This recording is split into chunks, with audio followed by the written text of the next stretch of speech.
Harun Masiku. Harun Masiku tuh siapa sih, kok bertahun-tahun nggak bisa ditangkap? Ya, saya akan kasih bonus bagi yang bisa menangkap Harun Masiku 8 miliar rupiah uang pribadi saya. Ya, supaya semangat, supaya tidak ada negara ini yang kebal hukum. Ya, dan saya gunakan berkat dari Tuhan itu untuk memberantas korupsi yang ada di Indonesia. Ya, Mas Hasto, kita cari Harun Masiku sama-sama ya.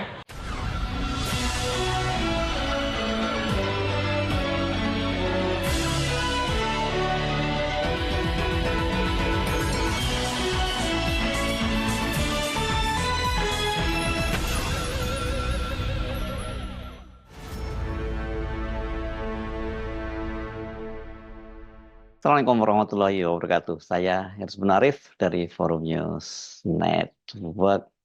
Pernyataan dari politisi PDIP yang sekarang hijrah ke Partai Gerindra, Marwarar Sirait, bahwa pendukung Pramono dan Rano itu akan ditinggalkan oleh pemilih non-Muslim karena didukung oleh Anies Baswedan, ini berbuntut panjang. Bukan hanya mendapat kecaman dari berbagai kalangan karena dinilai menjalankan politik identitas, sesuatu yang jauh-jauh hari sebelumnya dikecam oleh PDIP dan juga termasuk orang seperti Marwarar Sirait, tapi sekarang justru mendapat kecaman dari Sekjen PDIP Hasto Kristianto.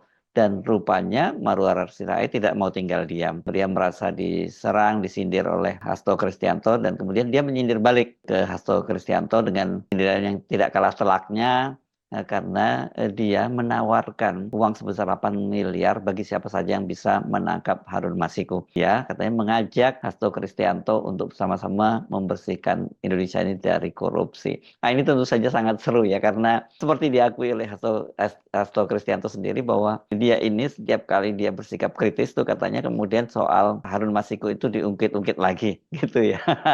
Memang kalau orang menyebut nama Harun Masiku itu tadinya seperti satu tarikan nafas dengan Hasto Kristianto. Ini karena selama ini Hasto Kristianto itu dikait-kaitan dengan kaburnya Harun Masiku. Ya, katakanlah Hasto Kristianto yang melindungi sehingga sampai sekarang itu Harun Masiku tidak bisa ditangkap. Sebelumnya Hasto Kristianto itu mengomentari pernyataan dari Marwarar Sirait. Ini yang sekarang jadi Menteri Perumahan di kabinetnya Prabowo Subianto. Tapi kalau kita lihat dari berbagai pernyataan maupun langkah-langkahnya maupun manuvernya, kelihatannya memang lebih politis ya langkah-langkah dari Marwarar ini ketimbang ngurusin soal perumahan, karena kan dia sangat aktif ini berkampanye sekarang ini untuk pasangan Ridwan Kamil dan Suswono, dan dia kelihatannya ini selalu pasang badan setiap kali ada orang yang menyerang Pak Jokowi, karena memang Marwarar Sirait ini adalah politisi PDIP yang lebih dekat dengan Pak Jokowi. Bahkan karena kedekatannya dengan Pak Jokowi itu, ketika Pak Jokowi kemudian hubungannya juga patah arang dengan PDIP, Marwarar itu tetap bersama dengan Pak Jokowi, dan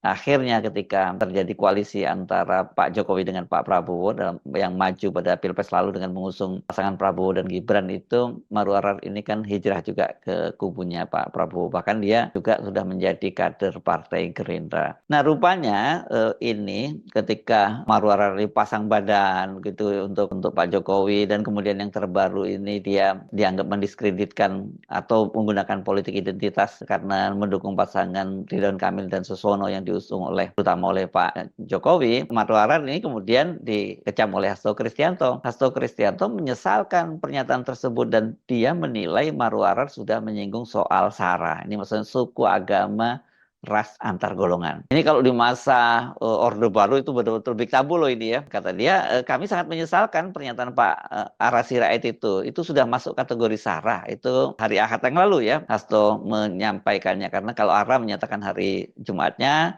dan kemudian dikomentari oleh Hasto pada hari Ahad, tanggal 24 ini, November 2024. Hasto yakin Presiden Prabowo Subianto itu tidak akan setuju dengan pernyataan Ara, karena ini kan akan menimbulkan dinamika politik yang tidak baik bagi Indonesia. Kalau itu didengar Pak Prabowo, sekalipun saya yakin Presiden Prabowo juga tidak akan suka dengan pernyataan dari pembantunya yang bernada sombong, yang tidak kondusif di dalam menciptakan iklim politik yang baik, tegas Hasto. Karena itu Hasto katanya dia akan mengirimkan sebuah buku berjudul Politik Itu Suci. Nah, yang menarik penulis buku ini adalah ayahanda dari Marwarar Sirait, yakni politisi Sabam Sirait. Sudah meninggal dunia ya, mendiang Sabam Sirait ini, dan ini salah satu tokoh senior PDIP pada waktu itu. Di situ dalam buku itu menurut Hasto itu menyinggung pentingnya menjaga kesucian politik. Saya akan kirimkan buku Pak Sabam ini kepada Pak Ara Sirait supaya beliau bisa melakukan perenungan terhadap nasihat-nasihat, tidak hanya di dalam pelaksanaan pemilu yang baik, pilkada yang baik, tetapi juga bagaimana politik itu sebenarnya suci. Hasto itu menilai Marwarar sudah lupa dengan isi buku yang ditulis oleh ayahandanya sendiri itu. Sehingga ya dengan itu untuk mengingatkan itu makanya dia akan kirimkan buku itu gitu. Dari Pak Sabam, saya pernah mendapat cerita bahwa kekuasaan dan uang itu bisa menjadi berhala, kata Hasto. Mungkin karena beliau sudah masuk di dalam zona nyaman, rumahnya di Jalan Diponegoro, sangat mentereng dan kemudian melupakan itu. Ini yang dimaksud rumahnya di Jalan Diponegoro itu adalah Marwarar Sirait lah. Ini kan pernah juga, bahkan ini soal ini saya kira bukan fitnah karena pernah juga disebutkan oleh ini besannya Pak Sabam Sirait sendiri, yakni atau sebenarnya ini apa ya adiknya Marwarar ini menikah dengan anaknya Panda Nababan. Bang Panda ini putranya itu ya putra Nababan kan menikah dengan putrinya Pak Sabam Sirait dan pada waktu itu dia terkejut karena dia pernah datang ke rumah Marwarar di kawasan Jalan Diponegoro, ini paling elit di Jakarta dan rumahnya itu ratusan miliar dan itu katanya dia dapat dari konglomerat. Siapa konglomeratnya tidak disebutkan, tetapi kita tahu ya ini berdasarkan pengakuan dari Marwarar Sirait sendiri itu kan dia sekarang ini sedang belajar bisnis dengan Aguan. Ini yang disebut-sebut oleh media sebagai bagian dari 9 naga. Tapi sekarang ini dia punya proyek namanya Pantai Indah Kapuk 2 yang juga sangat heboh karena dipersoalkan secara terus-menerus oleh manusia merdeka Said Didu. Dan Said Didu sekarang tidak bermain sendirian, tapi sudah didukung oleh banyak sekali aktivis dan sekarang belakangan ini malah Sultan Banten, keturunan dari Sultan Banten itu juga mendukung gerakan dari Said itu. Nah balik tadi ke kasus itu ya, Ara ini atau Marwarar Sirait ini kan menyampaikan itu ketika dia menghadiri launching dari hasil survei indikator politik punya Burhanuddin Muhtadi. Pada waktu itu dia mengomentari data-data survei itu dengan menyatakan itu tadi bahwa ya Pramono dan Rano itu kan secara tradisional didukung oleh basis non-muslim gitu. Tapi ketika kemudian datang endorsement dari Anies Baswedan ya para pendukung non-muslim itu meninggalkan Pramono dan Rano ini karena selama ini kan ada semacam stigma atau framing bahwa Anies itu adalah tokoh muslim muslim kanan begitu, muslim radikal. Saya kira ini adalah residu dari Pilkada Jakarta tahun 2017. Saya yakin Mas, ini PDI ini kan sekarang 81% yang mendukung Pram. Menurut saya ini akan turun. Turun. Karena sekarang Pramono didukung oleh Anies Baswedan. Jadi saya yakin akan turun. Hari ini saya akan datang ke 5 basis non-muslim di Jakarta bersama Ridwan Kamil. Nanti boleh dimonitor aja. Saya datang ke beberapa tempat, ya. Dan saya yakin ini akan turun karena jujur saja waktu Ridwan Kamil itu mendapat wakilnya Suswono, itu basis-basis non-muslim itu ke Pram. Kan begitu? Ya. Tapi begitu Ridwan Kamil Pramono, Anung dan Rano Karno mendapatkan dukungan dari Anies, ini pasti swing dia. Nanti Mas tolong evaluasi pandangan saya ya, gitu. Pada saat Suswono ini menjadi wakilnya, ini basis-basis non-muslim di Jakarta itu turun, yang daripada mendukung Ridwan Kamil. Karena wakilnya PKS. Nah, tetapi begitu Pram dan Rano Karno mendapatkan dukungan dan bahkan kampanye Anies, saya yakin basis-basis non-muslim itu akan berkurang. Ini memang sangat mengejutkan ya pernyataan Ara ini dan saya kira memang nggak bijak karena dia mengeksploitasi politik identitas yang hal selama ini yang distigmakan kepada Anies Baswedan. Tapi dia sendiri yang sekarang kemudian memainkan soal itu. Sebenarnya bukan hanya Hasto yang mengecam itu, banyak sekali kecaman-kecaman terhadap Ara ini. Tapi mungkin karena Hasto yang melakukan itu, ya ini terkesan menjadi personal karena bagaimanapun kan keduanya ini tadinya pernah sama-sama aktif di PDIP gitu. Tapi kalau nasibnya ternyata berkata lain karena Hasto ini adalah bagian dari elit PDIP yang kemudian ditunjuk oleh Ibu Mega menjadi sekjen. Sementara Ara ini tersingkir ya. Walaupun pada waktu itu dia sebenarnya mau jadi menteri pada waktu periode pertama pemerintahan Jokowi itu, tapi rupanya Ibu Megawati tidak berkenan dan tidak jadi. Walaupun Ara sudah pakai kemeja putih sama seperti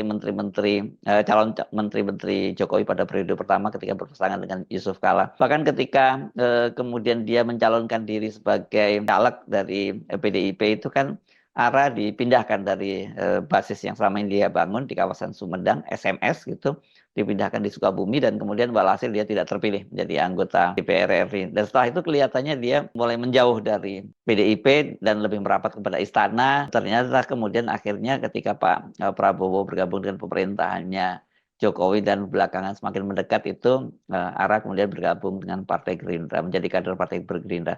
Tapi sebenarnya wajah Ara ini lebih pada wajah Pak Jokowi lah daripada warna Gerindra. Jadi tidak berlebihan mungkin kalau tadi Hasto menyatakan bahwa mungkin Pak Prabowo juga tidak akan suka kalau Ara memainkan isu-isu semacam ini, isu-isu primordial ini. Tetapi yang sekarang ini menarik karena justru Ara tadi dia menantang balik Hasto untuk menangkap Harun Masiku dan tantangan itu disampaikan oleh sebuah video yang kemudian menyebar luas media sosial. Sekarang bukunya Politik Itu Suci belum saya terima. Tolong ya kita terima dari Mas Hasto, dan saya senang sekali kalau bisa dapat itu. Pasti akan membuat saya tambah semangat. Dan saya juga memang melihat ya, itu akan saya gunakan energi misalnya untuk membantu dan menggerakkan jaringan saya untuk misalnya ada satu kasus besar yang saya lihat itu akan melibatkan orang-orang besar di Republik ini yang menyangkut Harun Masiku.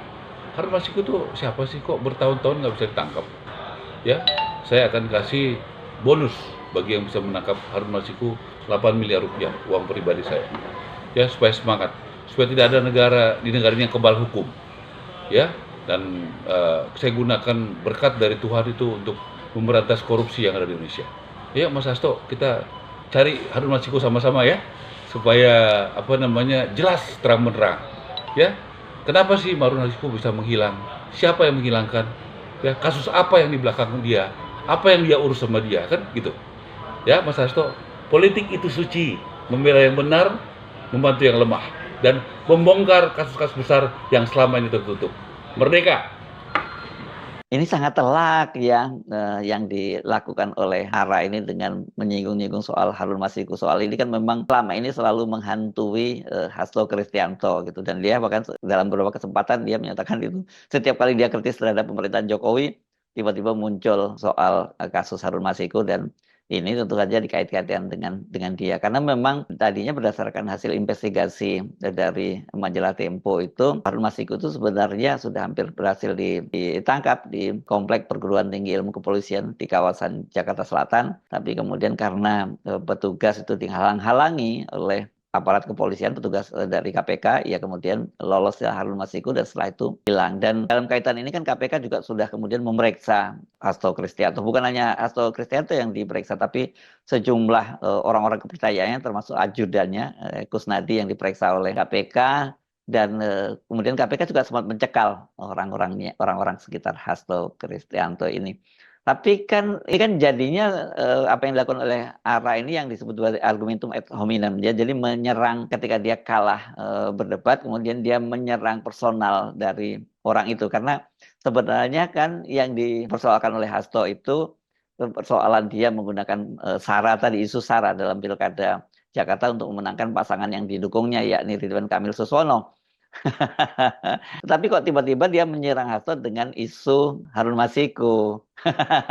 Jadi sebenarnya nggak nyambung, walaupun memang persoalan Harun Masiku itu sekarang ini menjadi PR bagi KPK karena sudah berapa tahun ini ya, sudah 4,5 tahun, mungkin sekarang sudah 5 tahun kasus ini juga masih belum terungkap juga. Jadi mestinya Pak Ara ini menggunakan ini untuk isu yang lain. Dalam soal SARA ini mestinya dia tanggapi dengan isu bagaimana dia menjelaskan kenapa dia menggunakan isu itu, apakah betul itu isu SARA, mestinya itu yang dia tanggapi. Tapi oke lah, itu pilihan dia dengan menyerang Hasto dengan menggunakan isu Harun Masiku, dan mungkin dia berharap dengan serangan itu Hasto langsung diam gitu. Karena serangan dari Hasto cukup telak, apalagi kemudian membawa-bawa buku yang ditulis oleh bapaknya. Memang sababnya adalah politisi senior yang memang enggak neko-neko gitu ya. Dan dia meskipun dia pun dia bergabung dengan PDIP, tapi sebenarnya aslinya dia ini adalah aktivis dari Parkindo, Partai Kristen Indonesia. Dia pernah menjadi sekjennya dan ketika kemudian Parkindo ini dilebur atau fusi pada waktu itu karena penyederhanaan partai oleh Presiden Soeharto pada waktu itu, kemudian dia bersama dengan parpol-parpol nasionalis dan kemudian parpol yang beraliran Kristen dan Katolik itu kemudian dilebur menjadi PDIP dan setelah itu Sabam Sirait ini menjadi tokoh senior di PDIP dan dia cukup dekat dengan Ibu Megawati. Berbeda dengan Ara ini, yang Ara ini ternyata kemudian dia terpental dari lingkungan elit di PDIP dan sekarang kemudian dia berlabuh di Partai Gerindra. Jadi ini memang cukup telak ya kalau diingatkan itu, apalagi kemudian disinggung-singgung gaya hidupnya dan sebagainya ya Pak. Ini memang beda antara Ara dengan bapaknya gitu. Ya, tentu ini dari sisi personal tentu sangat menohok bagi Ara, karena itulah dia kemudian mencari isu lain yang juga tidak kalah menohoknya dengan menyinggung soal Harun Masiku dan mengajak Hasto Kristianto itu menangkapnya dengan imbalan hadiah sampai 8 miliar.